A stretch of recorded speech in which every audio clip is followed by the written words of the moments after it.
each person has a very different concept of what love, sex, and the dynamics of the relationship mean. Yes, Wendy and I have seen that consistently. In fact, more than 9 out of 10 couples uh, really never sat down and talked about what does that mean. And a lot of people, especially if they're first watching this, thinking, why even waste the time to listen to what I'm saying here? Well, it's a big deal because love in English uh, is one word. But in Greek, they have five major ones, seven collectively. And in Sanskrit, at least as I understand, there are 93 different words for love that describe the different states of emotion. And a couple gets together and they both feel probably romantic or erotic love, and they just assume the other person feels the same thing they feel. And they've never thought to even ask each other, what does this mean to you? Because as you go through a relationship, and I'm sure you've experienced this, I know Wendy and I have over the 2+ decades we've been together, love changes and it ebbs and it flows, and there are different cycles up and down, and you have different emotions. And being It's able to accept that is huge. it's such an interesting question for me because one of my clients actually asked me yesterday, sorry, her question was, what do I love about my partner? Because I was educating her on this concept of love and really trying to sort of step into a space to understand how to not only receive that, but give that. And that was really the discussion. And, for a moment I had to think about it and go, well, one of the main reasons is because I don't think I've ever experienced someone love me to the fullness that my partner loves me.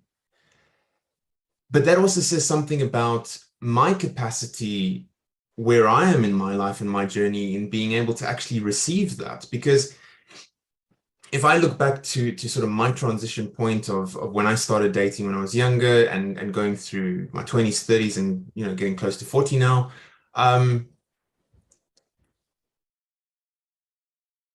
think we're all in a way poking and prodding in the dark to try and understand what this concept means.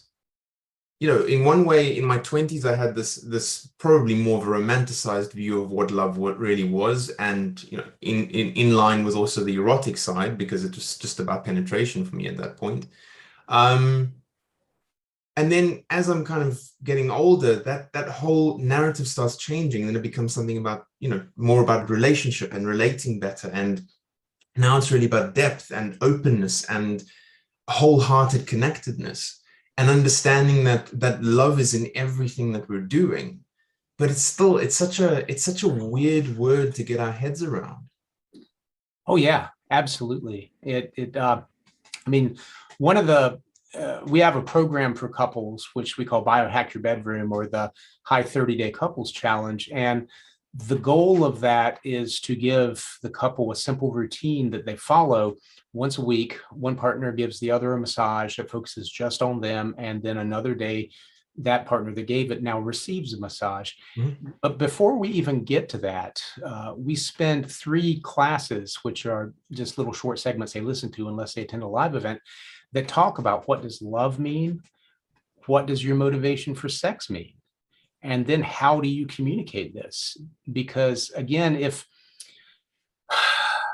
at many times we go to a convention that would be a romantic location or something, and one partner would tell us, when they come to us to get coached or just chatting, that they're trying to go to respark their feelings of love they once had. And I can clearly see that the person talking, a lot of times it's a guy, is trying to bring back his romantic, erotic feeling that he had and the response that his partner had. But if they've gone through having children, having losses, having tragedy, he's probably not on the same page with her. And that's the first big thing for what love means, and just understanding it and talking about it.